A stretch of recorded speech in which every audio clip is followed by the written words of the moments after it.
এই মুহূর্তে এখন আমরা গঙ্গোত্রীর দিকে হেঁটে চলেছি। যদিও পিছনে কিছুটা ছাড়িয়ে এসেছি আমরা। দেখো ওইদিকে জেঠিমা, মিঠুদি, জেঠু সবাই আসছে।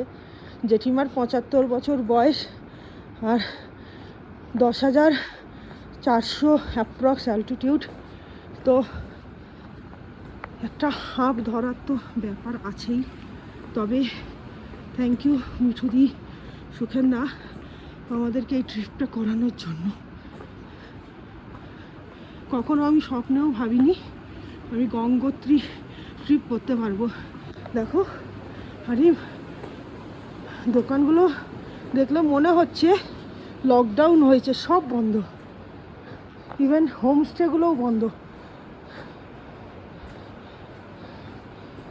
এখন পুরোপুরি অফ সিজন। একটু শ্বাসকষ্ট হবে।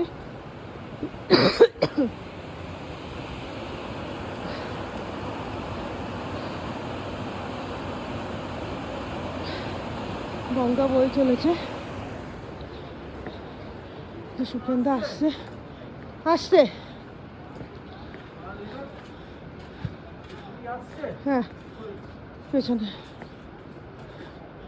চলো।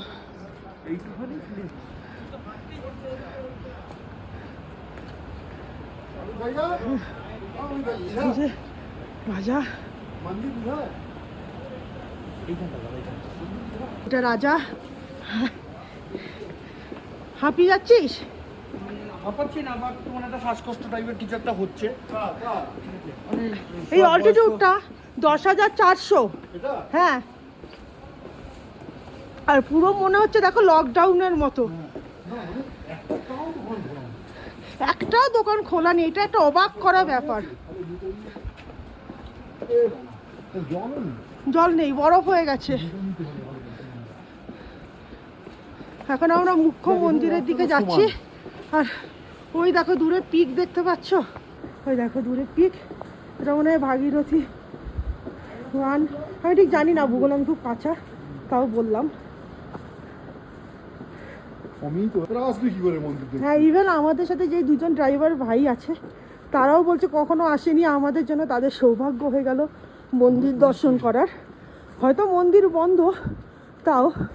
আর ভিউটা দেখো কি অপূর্ব লাগছে, চূড়াগুলো।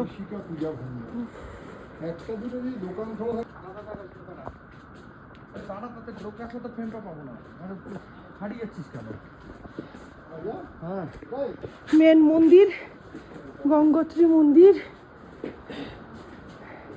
জীবনের সব থেকে সেরা দর্শন। আমার সাথে আমি তোমাদেরকেও করানোর চেষ্টা করলাম।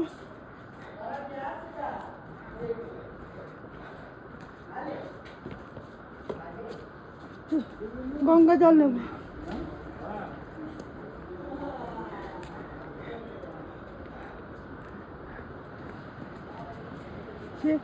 মন্দির চত্বর।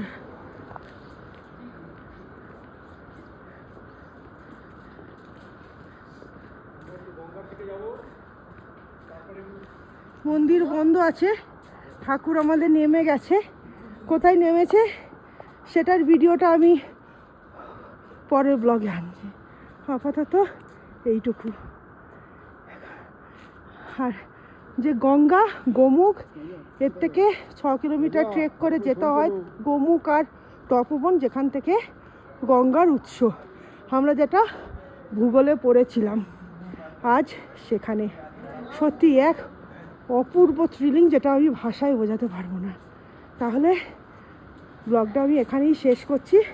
আর ওই যে দূরে মা গঙ্গাকে দেখা যাচ্ছে। খুব শিগগিরই আসছি এরই সেকেন্ড পার্ট নিয়ে। ততক্ষণ আমাদের সাথে থাকবেন, রাজা মুনের রাজকাহিনীতে অনেক আশীর্বাদ করবেন। টাটা।